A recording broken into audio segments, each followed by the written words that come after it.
Oke, assalamualaikum warahmatullahi wabarakatuh, dulur. Ketemu lagi bersama saya di channel Kontroversial. Ini video melanjutkan kemarin ya, karena kemarin nggak tahu kenapa videonya terpotong. Padahal saya belum selesai teman-teman, tapi ternyata sudah terpotong ya. Oke, sekarang protektornya sudah saya pasang di bagian belakang sini teman-teman. Nah, ini dia protektornya yang kemarin ya. Oh ya teman-teman, buat teman-teman yang kemarin ada pertanyaan, itu kenapa mas kabelnya kok banyak sekali? Kabel ini itu sebenarnya fungsinya itu untuk lampu semua teman-teman. Jadi kabel ini tuh berapa ini, ada emang banyak ya, ini ada tebel ini kabelnya, ini banyak sekali.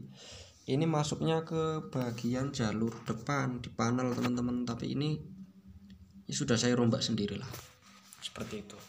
Jadi ketika kita nyalakan di sini di depan ini, maka hasilnya langsung akan nyala semua di sini. Nanti kita akan nunggu berapa. Nah, seperti ini teman-teman. Ketika kita nyalakan untuk saklar ini, itu lampunya sudah terkumpul semua di depan. Nah teman-teman, sekarang kita akan bahas sedikit tentang fungsionalnya. Kemarin sebenarnya sudah saya bahas, tapi saya bahas lagi. Nah teman-teman, protektor ini ketika kita nyalakan power, maka tidak akan ada lagi suara jeduk. Itu karena apa? Karena sudah tertahan oleh relay di sini. Dan ketika ada transistor seperti final atau transistor driver itu yang short, itu biasanya protektor ini akan menahan suara dengungnya atau istilah dut gitu, akan tertahan oleh relay ini, sehingga voice coil speaker itu tidak akan terbakar.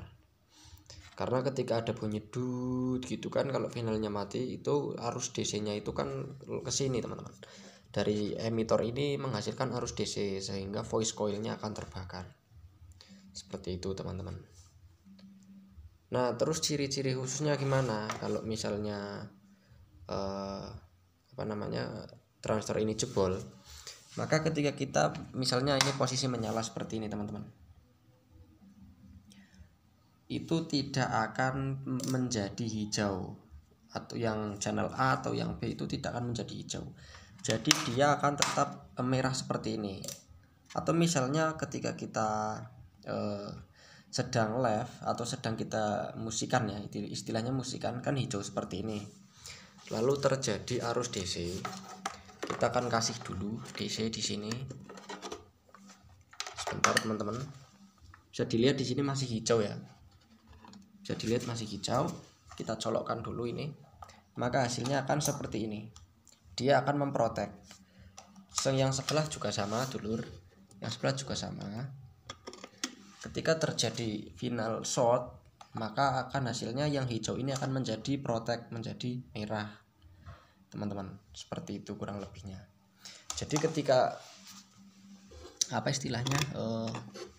terjadi short, maka langsung akan terproteksi secara otomatis gitu ya teman-teman. Nah, itu dia fungsional daripada protektor ini. Nah, jadi untuk teman-teman yang menggunakan driver bootstrap, yang biasanya ketika saklar dimatikan itu ada bunyi duk duk duk duk duk gitu, seperti itu ya, itu kalian pakai ini aja, pakai protektor. Ini tujuannya untuk menghilangkan suara jeduk ketika power on dan juga jeduk ketika power off, seperti itu teman-teman. Atau sisa tegangan di sini, sisa tegangan di kapasitor elko ini akan membuat bunyi ketika power